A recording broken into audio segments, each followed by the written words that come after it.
হযরত ইমাম আবু হানিফা রহমাতুল্লাহ আলাই তিনি কেমন ছিল? তিনার এলেম কেমন ছিল?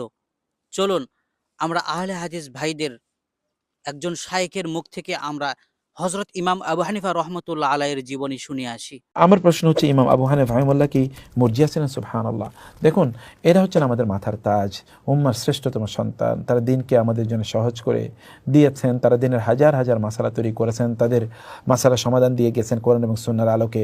তারা তাদের গোটা জীবনকে দিনের জ্ঞান অর্জন এবং জ্ঞান বিতরণের কাজে তারা লাগিয়েছেন। তারা হাজার হাজার আলেম তৈরি করেছেন। তারা আমাদের জন্য তারা হচ্ছেন আমাদের উত্তম, তারা সালাফে সালেহিনের অন্তর্ভুক্ত।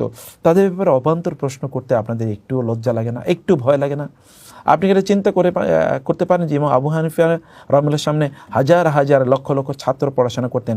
এরকম হাজার হাজার ছাত্র তৈরি হয়েছে যারা আজকের এই দুনিয়াতে যারা বড় বড় আলেম, এরকম আলেমরা ইমাম আবু হানিফার ছাত্রের একেবারে পেছনের কাতারের ছাত্র হতে পারে না, যোগ্যতা রাখে না। একেবারে পেছনের কাতারের ছাত্র আরও যোগ্যতা রাখতো না। তাহলে আপনি এইরকম ব্যক্তিদেরকে আপনারা কিসের উপর ভিত্তি করে এই জাতীয় কথাবার্তা বলেন? আল্লাহ সুবহানাহু ওয়া তাআলাকে ভয় করুন, সালাফদের ব্যাপারে ভয় করুন। এটা বড় ধরনের একটা ফিতনা এবং শয়তানি, এটা শয়তানের পক্ষে একটা বড় ধরনের ওয়াসওয়াসা যে আমাদের সালাফদের ব্যাপারে আপনাদেরকে লাগে, এবং এটা বড় ধরনের একটা মুনাফিকি। মুনাফিকদের বড় আলামত হলো তারা সালফে সালিহিন নিয়ে তারা কথাবার্তা বলবে। খারিজিদের আলামত হলো তারা আলেমদেরকে নিয়ে অথবা সালাফদেরকে নিয়ে তারা কথা বলে। এটা খারিজি প্রবণতা। এই প্রবণতা থেকে বের হয়ে আসুন। আপনার নিজকে আপনি দাঁড়া করিয়ে দেখুন তো ইমাম আবু হানিফা রাহিমাহুল্লাহ এর একটা চুলের যোগ্য আপনি হয়েছেন? তার ইবাদতে, তার এলেমের কোথায় আপনি বা আপনারা আছেন? কোথায় বলুন তো? একবার চিন্তা করে দেখেন, যারা এই জাতীয় কথাবার্তা বলে তারা মহা অন্যায়। আমি আরব বিশ্বের বড় বড় আলেমদেরকে বলতে শুনেছি যে তিনি বলছেন আল ইমামুল আজম, ইমাম আল আজম আবু হানিফা রাহিমাহুল্লাহ এর নামের আগে ইমাম আবু হানিফার আগে আল আজম বলা হতো। এমনকি এখনও বড় যত ফিকহের যত বড় আলেম আছে সকল বড় আলেমের আগে এক নম্বর ইমাম আবু হানিফা রাহিমাহুল্লাহ এর নাম লেখা হয়, এক নম্বরে লেখা হয় এখনও। আর বিশ্বের বড় বড় আলেমরা তারা ইমাম আবু হানিফা রাহিমাহুল্লাহ এর নামের আগে তারা শ্রদ্ধা, তারা বহু কথা বলেন। ইমাম শাফির রাহিমাহুল্লাহর মতো ব্যক্তি বলেছেন আন্নাসু ইয়ানুন আলা ফিকহি আবু হানিফা। আবু হানিফার ফেকার কাছে মানুষ আবু হানিফার ফেকার পরিবারভুক্ত।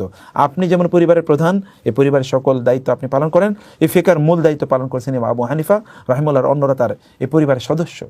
এটা ইমাম শাফি রাহিমাহুল্লাহ এর মতো ব্যক্তি তারা বলেছেন। অতএব খবরদার, সালাফদের ব্যাপারে কথা বলতে সাবধান।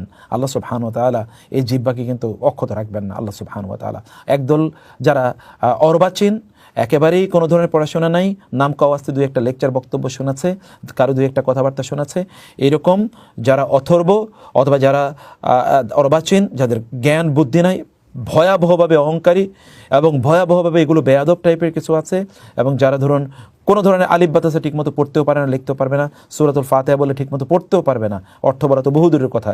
এরকম কিছু বেয়াদব তৈরি হয়েছে চারিদিকে, যারা আলেমদের ব্যাপারে অথবা আমাদের সালাফদের ব্যাপারে এই জাতীয় কথাবার্তা বলে।